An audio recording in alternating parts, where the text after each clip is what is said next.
Assalamualaikum warahmatullahi wabarakatuh. Alhamdulillah, pada kesempatan kali ini kita bisa bertemu lagi di mata kuliah metode penelitian, dan pada kesempatan kali ini kita berada di pertemuan kedua. Maka di pertemuan kedua, sebagaimana yang materi dalam silabus atau RPS yang sudah saya sampaikan kemarin, bahwa pada pertemuan ini kita tetap masih akan membahas tentang hakikat penelitian. Oke, jadi silakan teman-teman menonton video saya, jangan lupa klik like and subscribe. Ini terkait referensi yang kemarin sudah saya sampaikan. Jadi ada referensi utama dan referensi pendukung. Teman-teman harus membeli satu buku, entah itu buku dari referensi utama atau referensi pendukung. Harapannya adalah teman-teman bisa memperdalam materi terkait dengan metode penelitian. Oke. Nah, jadi penelitian itu apa sebenarnya? Jadi metode penelitian itu apa? Itu yang akan kita bahas. Oke.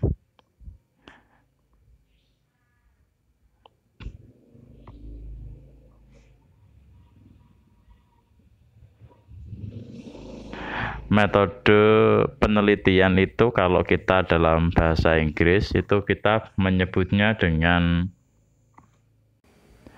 penelitian itu apa gitu loh. Penelitian itu kalau berasal dari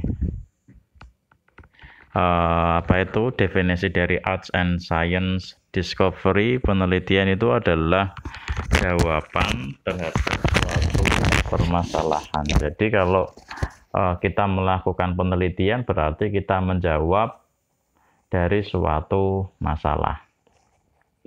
Ya, dengan cara pengamatan untuk mencari jawaban permasalahan atau proses penemuan. Ya. Sama seperti ini pada suatu ketika ya, kita pergi ke masjid ya. Ketika mau kita pergi ke masjid, kita pakai sandal, ternyata sandal kita itu hilang sebelah. Maka apa yang kita lakukan? Kita akan mencari sandal yang hilang sebelah tersebut. Ya, jadi sandal kita yang hanya tinggal satu saja itu berarti menjadi masalah bagi kita. Nah, apa yang dilakukan ya kita mencari, ya berarti kita mencoba mencari jawaban dari permasalahan yang sedang kita hadapi.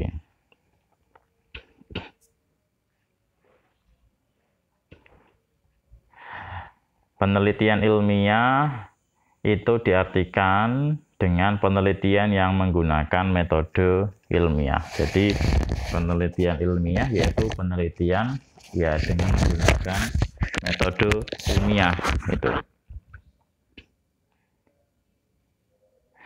Kebenaran dalam penelitian ilmiah adalah kebenaran ilmiah. Ending dari penelitian itu adalah mencari kebenaran. Maka kalau kebenaran itu didapatkan melalui penelitian, ya maka otomatis yang muncul adalah menjadi kebenaran ilmiah. Kebenaran koherensi menganut logika deduktif yang sifatnya rasional. Jadi kalau metode deduktif itu berarti ada di depan. Jadi penyampaian proses kebenaran ilmiah disampaikan di depan. Kebenaran korespondensi yang menganut logika induktif itu sifatnya adalah faktual. Jadi disampaikan fakta terlebih dahulu pada awalnya, kemudian di akhir baru ditarik hasilnya. Hasil itu nanti akan menjadi kebenaran yang sifatnya koherensi karena di awal disampaikan fakta terlebih dahulu. Ya. Banyak ahli yang menyampaikan terkait dengan pengertian penelitian. Ya, penelitian menurut Sutrisno Hadi adalah suatu usaha untuk menemukan, mengembangkan, dan menguji kebenaran ilmu pengetahuan. Jadi penelitian yaitu menemukan, mengembangkan, dan juga menguji ilmu pengetahuan. Jadi nanti kalau teman-teman mahasiswa meneliti ya berarti mau menemukan sesuatu atau mau mengembangkan sesuatu atau mau menguji kebenaran sesuatu. Ya. Jadi penelitian adalah suatu proses penyelidikan untuk menemukan sesuatu yang baru. Jadi kalau teman-teman melakukan penelitian berarti teman-teman itu ingin mencari sesuatu yang baru. Kemudian atau mengembangkan dan menguji kebenaran suatu ilmu pengetahuan yang telah ada dengan menggunakan cara yang ilmiah sebagai upaya untuk mewujudkan tujuan dan menemukan jawaban dari persoalan yang dihadapi. Jadi seperti ketika pada saat pandemi, ya maka pada saat pandemi bagaimana sih proses pembelajaran dilaksanakan? Ya seperti dengan saya saat ini.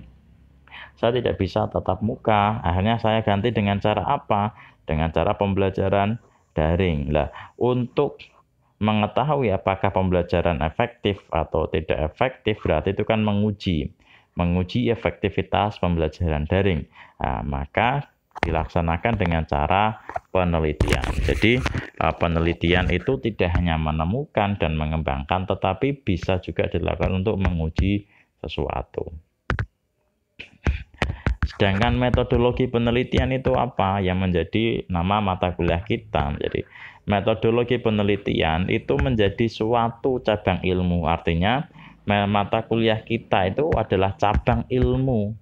Cabang ilmu yang membahas tentang cara atau metode yang digunakan dalam kegiatan penelitian. Ya, itu.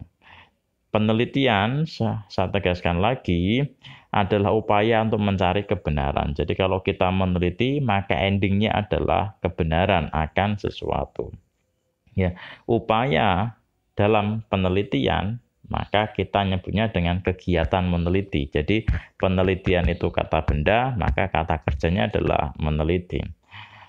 Pengertian mencari itu tidak lain adalah mencari jawaban yang dapat berarti menemukan atau menguji.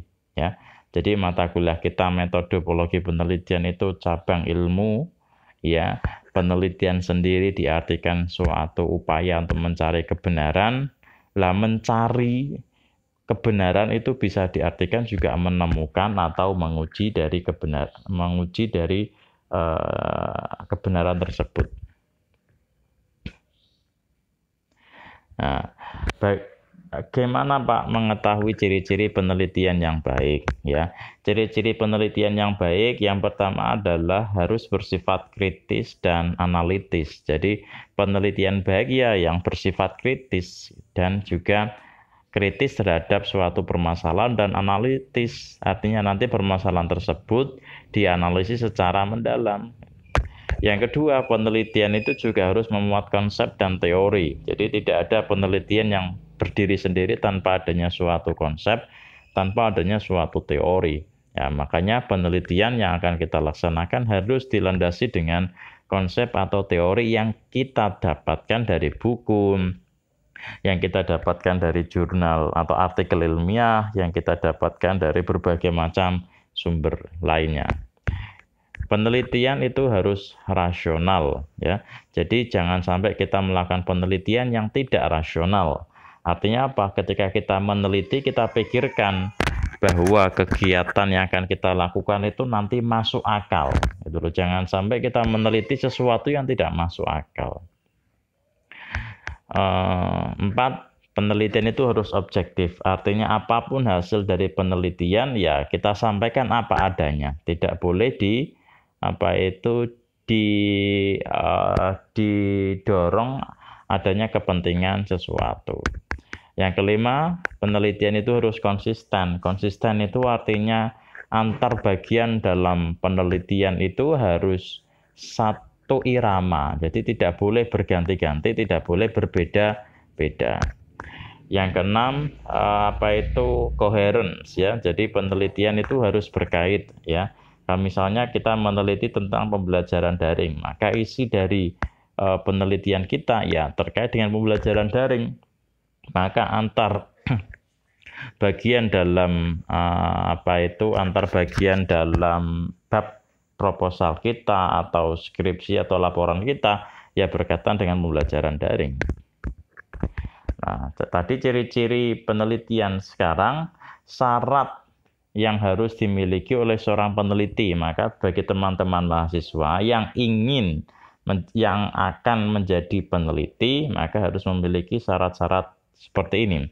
Satu, syarat pertama yang harus dimiliki oleh seorang peneliti itu harus kompeten. Ya, kompeten berarti menguasai ilmu pengetahuan dan terampil untuk melakukan penelitian. Ya, artinya bisa dilihat dari bidang ilmunya. Ya. Saat ini teman-teman bidang ilmunya apa? Oke, jika bidang ilmunya adalah pendidikan bahasa Inggris, ya maka nanti meneliti terkait dengan hal-hal yang berkaitan dengan pembelajaran bahasa Inggris. Jika saat ini bidang ilmunya adalah terkait dengan pendidikan KSD-an, maka bidang ilmunya ya kalian harus bidang ilmu dari KSD-an. Jadi mau meneliti tentang KSD-an, ya bidang ilmunya juga harus dari KSD-an. Seperti itu. Artinya apa? Memang harus sesuai dengan kompetensi. Gitu loh. Tidak mungkin juga ya mahasiswa dari program studi yang lain misalnya, tetapi meneliti bahasa Inggris juga tidak akan bisa. Artinya apa? Orang tersebut nanti bisa dikatakan tidak kompeten untuk memecahkan permasalahan dari penelitian yang akan dilaksanakan. Yang kedua adalah jujur ya. Jadi nanti peneliti itu harus jujur menyampaikan apa adanya hasil dari penelitian tersebut. Misalnya tadi ingin menguji efektivitas pembelajaran daring ya. Maka sampaikan apa adanya, apakah pembelajaran itu efektif atau tidak efektif ya disampaikan apa adanya. Nah, itu. Misalnya ingin mengetahui gambaran pembelajaran daring, itu sampaikan apa adanya. Faktor pendukungnya apa, faktor penghambatnya apa gitu loh. Misalnya faktor pendukungnya adalah Bapak Ibu guru sudah memiliki perangkat elektronik yang menunjang pembelajaran daring. Gitu. Ya. Tetapi faktor penghambatnya, misalnya disampaikan sinyal di sekolah itu tidak bisa stabil, sehingga Bapak Ibu guru harus mencari sinyal yang lain. Ya, sampaikan apa adanya. Artinya itu adalah penelitian bersifat jujur. Yang kedua, objektif. Ya, peneliti artinya tidak memasukkan keinginan pribadi terhadap hasil penelitian. Jadi ya hasil penelitian jangan diarahkan, jangan didorong ke sesuatu yang menjadi harapan peneliti, itu tidak boleh. Jadi sampaikan apa adanya. Yang keempat, penelitian harus bersifat faktual. Faktual artinya bekerja berdasarkan fakta. Fakta yang dikumpulkan melalui proses penelitian itu apa? Ya disampaikan. Seperti itu ya. Yang kelima, seorang peneliti itu harus bersifat terbuka. Ya, artinya hasil penelitian nanti itu bisa disampaikan melalui berbagai forum ya, bisa disampaikan melalui forum seminar nasional. Kalau sekarang masih masa pandemi ya webinar, atau bisa disampaikan, dipublikasikan ke dalam artikel atau dalam media yang lain. Artinya nanti ketika itu disampaikan, setelah itu mendapat masukan dari beberapa orang yang sama-sama menjadi seorang peneliti ya disampaikan. Artinya nanti menerima saran dan masukan dari peneliti yang lain.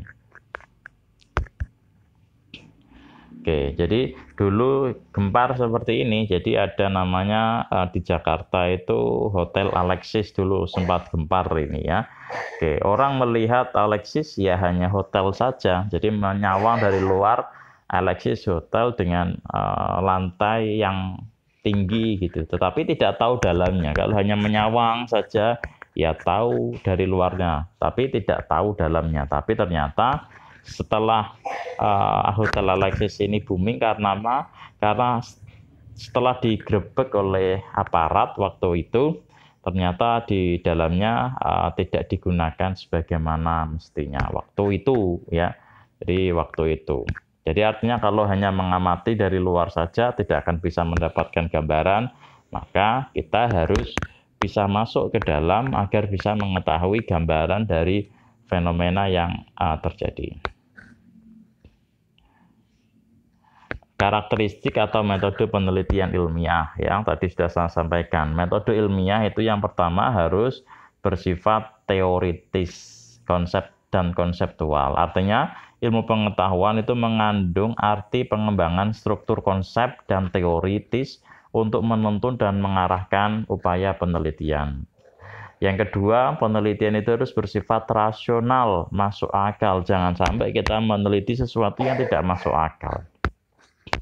Ya, misalnya apa? Mau meneliti, Pak, saya mau meneliti terkait dengan apa itu, apa ya, misalnya sesuatu yang tidak masuk akal gitu. Ya jangan sampai, intinya kalau meneliti, ya kamu pikirkan apakah itu masuk akal atau tidak masuk akal. Yang keempat, empiris, artinya penelitian itu bisa diamati. Ya. Jadi kalau kita mau melakukan penelitian, ya pastikan itu bisa diamati dengan indera kita. Yang keempat, sistematis, artinya langkah-langkah dalam melakukan penelitian itu sudah disusun terlebih dahulu, mulai dari langkah pertama sampai langkah kedua sampai langkah terakhir itu harus sudah ditentukan. Artinya langkah-langkah yang sudah dirancang itu dilaksanakan sehingga nanti hasil dari penelitian akan konsisten, presisi, tepat, dan lain sebagainya. Nah, tujuan penelitian ya. Jadi ada 3 macam tujuan penelitian, teman-teman. Yang pertama adalah untuk memperoleh informasi baru ya. Jadi kita mau meneliti tujuannya adalah untuk memperoleh informasi baru ya. Seperti tadi ingin melakukan penelitian pembelajaran daring. Ya, maka nanti info barunya adalah apakah pembelajaran daring itu nanti efektif atau tidak efektif. Itu yang pertama. 2, tujuan penelitian ingin mengembangkan dan menjelaskan, berusaha memecahkan masalah. Jadi ingin mengembangkan ya. Jadi dulu ya apa itu alat komunikasi yang dipakai oleh manusia itu menggunakan telepon atau telepon yang masih berbasis pada kabel ya. Tapi sekarang ini berkembang ya. Jadi peneliti itu mencoba mengembangkan bahwa alat komunikasi tidak hanya telepon berbasis pada kabel ya. Akhirnya ditemukanlah yang namanya handphone waktu itu ya. Handphone bisa digunakan tanpa harus ada jaringan menggunakan kabel ya.